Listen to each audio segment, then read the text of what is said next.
For years, cars have been an integral part of Hollywood. Writers have used various automobiles as symbols to highlight the personalities of their characters, if not using the cars as characters in the movies and TV shows themselves. Imagine Mr. Bean without the green 1977 Mini, or Walter White without the Pontiac Aztek in Breaking Bad, perhaps even John Wick without his 1969 Mustang. They wouldn't be the same.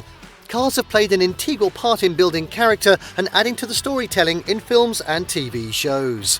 When a car features in a movie which is successful and popular, more often than not, they witness a rise in value as demand for it also increases. The rarer they are, the more sought after and expensive they become.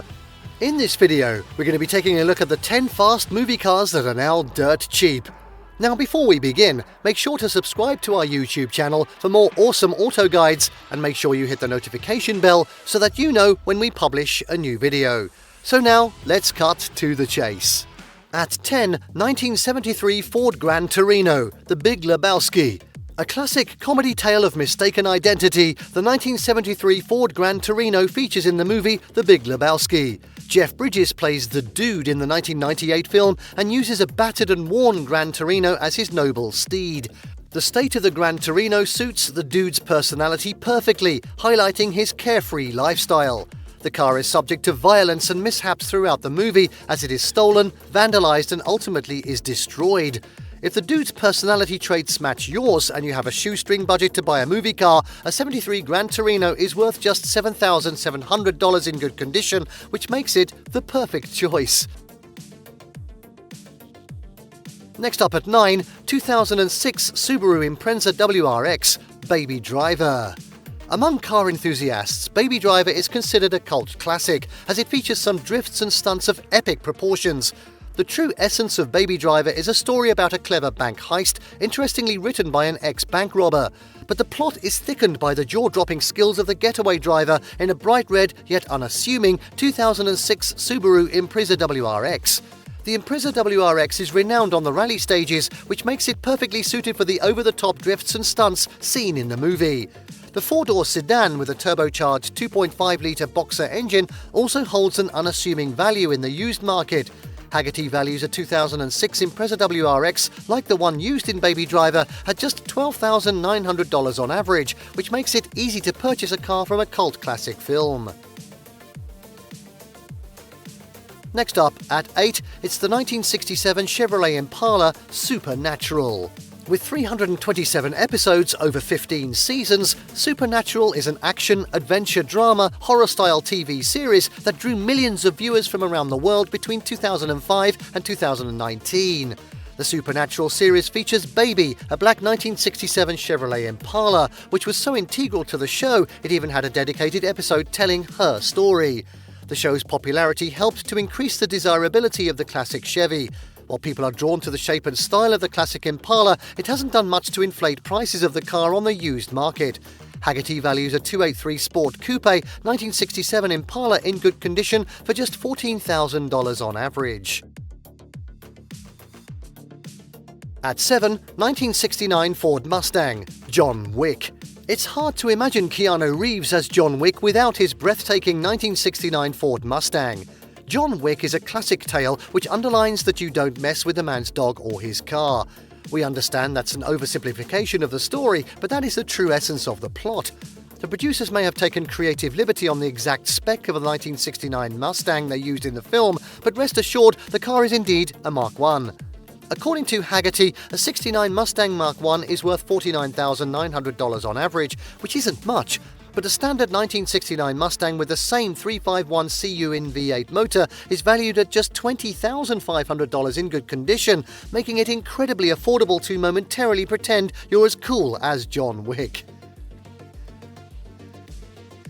Next up, at 6, it's the 1977 Pontiac Firebird Trans Am, Smokey and the Bandit. My favourite.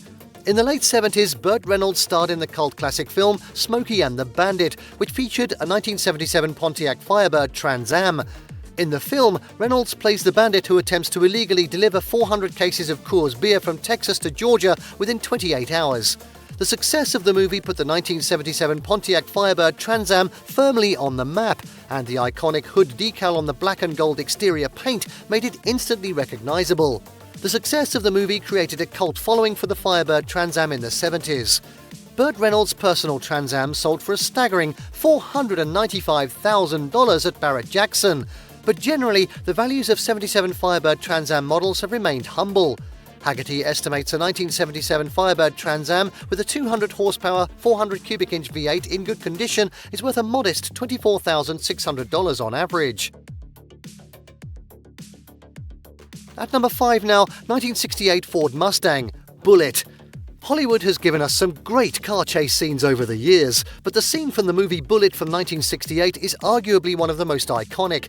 Featuring Steve McQueen and a gorgeous 1968 Ford Mustang GT390, Bullitt not only changed Hollywood's approach to car chase scenes, but the fortunes of the Mustang as well.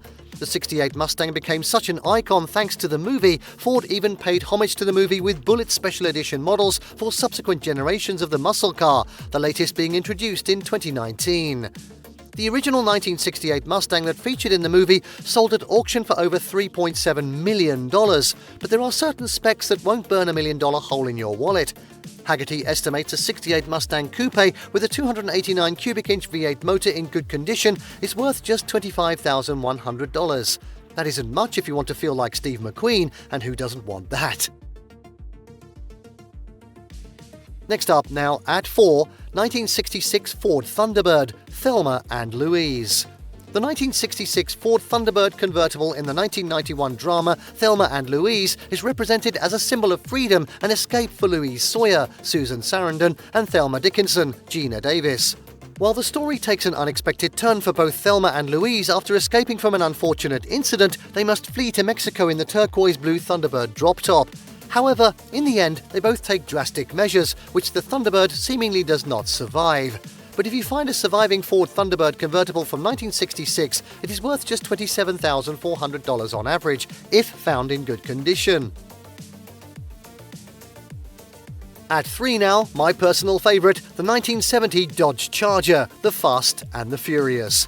It may not pull a wheelie and burn out at the same time in real life, but Dom's 70 Charger from the Fast and Furious franchise is a beast of a muscle car. Out of the 11 so far, the Charger has featured in a total of 7 Fast and Furious movies, being driven by Vin Diesel as Dominic Toretto. In 1970, the Dodge Charger was available with 5 engine options: the 225 cubic inch Slant 6, the 318 V8, a 383 cubic inch a Big Block 440, and the 426 Hemi, offering a power output range between 124 and 425 horsepower. While owning and driving the 70 Charger can make you look like a baller, it won't break the bank to attain in today's market. Haggerty estimates that a Charger Coupe with a 230 horsepower 318 V8 motor is worth $30,500 on average in good condition. At 2 now, it's the 1971 Chevrolet Nova SS, Death Proof. Cars have their roles to play in movies, but a 1971 Chevrolet Nova SS was used as a weapon in the 2007 hit movie Death Proof. Kurt Russell plays the antagonist, stuntman Mike, who uses a Nova SS as a weapon to terrorize and kill women. This action horror movie ends in a strangely satisfying way, like any Tarantino movie, with the surviving women ramming and flipping the Nova off the road. You may need to watch the full movie for more context, but you would only need $31,400 to buy a 71 Chevy Nova SS, because that is how much they are worth today on average in good condition. And finally, at number 1, 1970 Dodge Challenger RT, Vanishing Point. Featuring in high-speed chases, the 1970 Dodge Challenger RT played a key part of the 1971 movie Vanishing Point.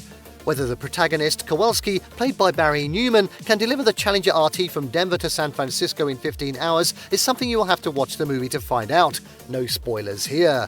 The production used multiple identical examples of the muscle car during filming, and they are said to use the 440 cubic inch V8. However, if you're willing to make a compromise in the engine department, a 70 Challenger RT with a 383 cubic inch V8 with 335 horsepower can be yours for just $32,800. With a hard top body style and a high-performance motor under the hood, that's great value for a cheap movie car. And there you have the 10 fast movie cars that are now dirt cheap. Did you like what you saw? Let us know in the comments down below. Share this video with your friends and don't forget to subscribe to our channel for more fantastic auto guides. So see you next time.